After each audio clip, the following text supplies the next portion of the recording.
companies that are registered are available on the NEA website. That is the National Employment Agency website. And this information is also shared with the NGAO. This is how we cascade it through the county commissioners all the way, so that this information is available at the district and county offices as well. But one thing that remains is that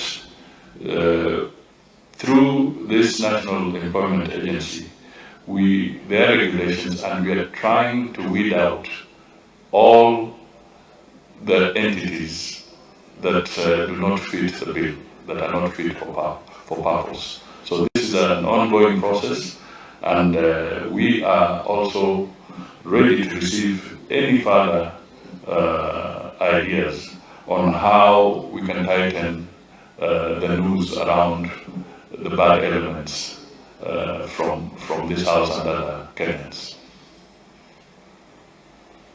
Thank you. Senator Mutinda Tabila Morin.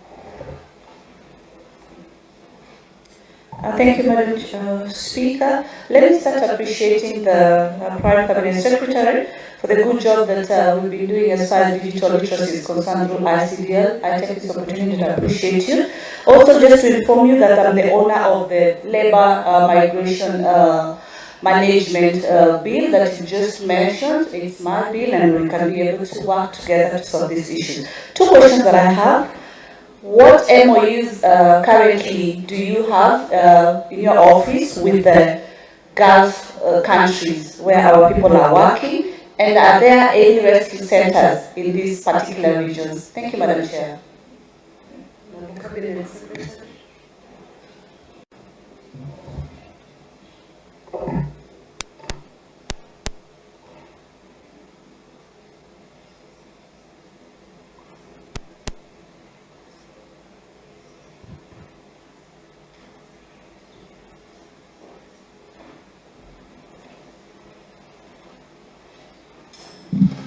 Thank you, Madam Speaker. 19 MOUs are being negotiated as we speak. We are quite advanced with Qatar, United Arab Emirates, Saudi, and we have a few rescue centers.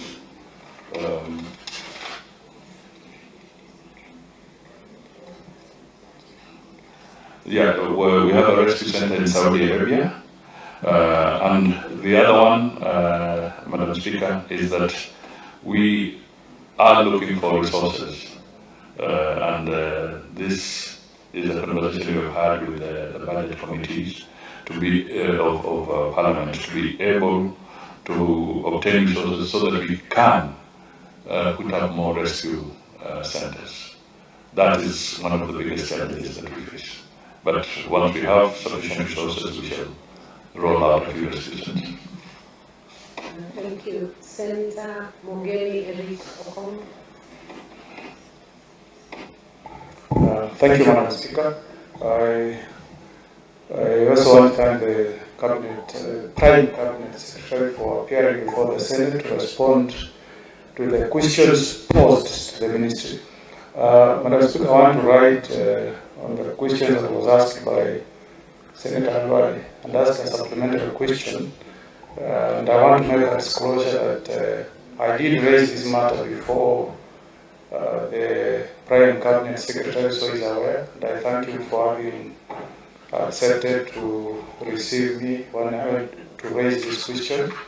The case of Joshua Mankone Amenya ended up in Somaliland. Could the Prime Cabinet Secretary give us an update whether there has been any progress to secure the freedom of this Kenyan held in Somaliland? And two, just a clarification on the response by the CS. He says that Kenyans are attracted to work in the Gulf states because those countries provide high economic prospects for Kenyans. Could the CS kindly give us a breakdown on earnings for Kenyans who work in the construction industry, agricultural industry, and the domestic workers? How much do they earn in those countries? Thank you. Prime Cabinet Secretary, can you respond to that? Thank you, Madam Speaker. I must state that on the issue of the level of earnings, that is data that would require a little more time to obtain. We may not get the precise, but we may try to get the range, the salary brackets, and then we can also avail that. On the issue of Joshua Makone Amenya, I wish to state that indeed it is true that the Honourable Senator did see me in the office with our other citizens, senior citizens like Chief Justice David Maraga and the family, the parents of Mr. Amenya and also his wife. And I wish to state that after the conversation we had, I did call the representatives of the Somaliland, the representatives of Somaliland, and we held talks regarding the unfair treatment and incarceration of Mr. Amenya. And they then said that they will be going back to their headquarters, revert to their headquarters and come back with an updated position. Unfortunately, to this date, they have not come back with a comprehensive response as to why they continue to hold this gentleman. I would also like to let the members know that this is Somaliland, not the federal government of the Republic of Somalia. So we have not stopped in pursuing the agenda. I continue to push it personally so that we can have a response and hopefully facilitate the release of Mr. Joshua Amenya, because the circumstances under which he is being held from where we sit are clearly unreasonable. Thank you. Thank you, Honourable Cabinet Secretary. Majority Leader, Senator Aaron Cheruiyot. Thank you, Madam Speaker. Madam Speaker, I just have one question to the Prime Cabinet Secretary, and I appreciate the precise answers that he's giving to the issues that have been raised by senators, which is quite commendable. I see the Prime Cabinet Secretary is accompanied by, among others, the PS for Diaspora Affairs. Therefore, my question is in regard to the 19 bilateral labor agreements that he alluded to earlier, and I have heard the President speak about it in public forums on many occasions. Do we have a timeline of when we are likely to conclude on them, and what is the likely impact in terms of, one, job opportunities, numbers, and two, the cadres of scale, because there is misinformation outside there by cynics who imagine that the bilateral labor agreements are only for many jobs, but not professional working opportunities for educated Kenyans. Therefore, if you can have a timeline, Madam Speaker, we'd really appreciate it, because we've had about this conversation for quite a while.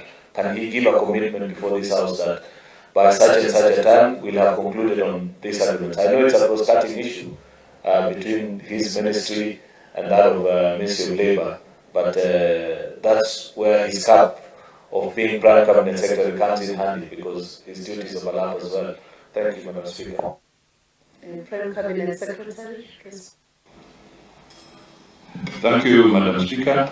I wish to state that indeed these 19 agreements are work in progress, and they are at various stages because they are bilateral, so you are ending up negotiating with different different countries. But we have some, for instance, Germany, we are likely to be able to conclude by September. And indeed, not too long ago, the German parliament has now passed a bill basically affirming this policy, where they'll be able to take many migrants, and Kenya was trying to secure a slot to have close to 200,000 slots in different areas to be able to go and work in Germany. And I wish to state that we are not, these negotiations are not just about what we call laborers. We have a skills policy that is being worked on, so that we can have even doctors, we can have other technicians, teachers and other people who are qualified and skilled in different areas to be able to also benefit from this arrangement. In the case of the United Arab Emirates, for instance, we have more or less concluded a CEPA. This is a comprehensive economic partnership agreement, and part of the issues that we are alluding to are also now embedded in that agreement. So there is progress, but I would like to assure the members that it is, each country has its own issues, and we try to navigate on a bilateral basis with those individual countries. And but we're making good progress, and we will try to accelerate where possible. Thank you. Senator Mudavadi.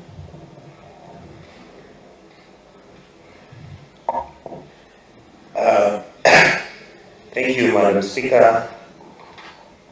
CS, I'm happy to see you, even though you're covered by the presidential, but I'm sure you will see me from where you are. First of all, I would like to say that I'm happy that you're dealing with this issue. I have previously, as you're aware, worked in the same position you're working now. And one thing that has shocked me, Madam Speaker, is that the things that we were talking 10 years ago, it looks like nothing actually did happen. So I would like to ask the Minister to tell me that out of all the bilateral labor agreements that you signed with the countries that you signed, the question I wanted to ask you is whether you are proactively, and if indeed, as you say, that these agreements are going to deliver some fruits, whether you are proactively engaging yourself in preparation to make it possible that when these people are able, our people are able to go and get these jobs, they could be handled and managed in settling in and what needs to be done, and whether the Minister is aware that the reason why the labor contracting agreements in our country and the reason why our people keep suffering out there once they go to those countries to work is because most of those agreements are actually hidden. Nobody knows what actually is written in there. Nobody understands what the terms and conditions are. So I'm hoping that when the Minister signs those agreements, he will enable the Labour Committee of the Senate to interrogate that agreement and make sure that we are able to understand what is in it and what we have gained, and if any, what the terms and conditions are. Madam Speaker, the last issue, which is a continuum of the same question I'm asking, is that I don't know whether the CS is aware that if you look at social media, somebody came and posted where they say that they are currently in the US, in Iowa, and out of the 400 people who are now Kenyans who are working in Iowa, this gentleman realized that all the 400 come from one given Kenyan community.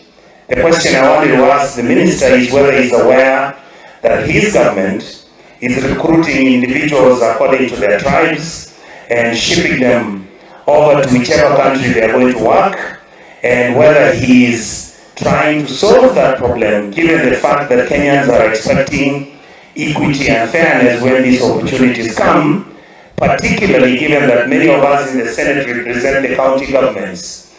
can the minister promise this House that when those positions come out and they're going to be distributed to Kenyans, particularly those ones that are targeting certain areas, that all our 47 counties are going to be included, and they will also get the small cake of whatever that the government is trying to make. Thank you, Madam Speaker.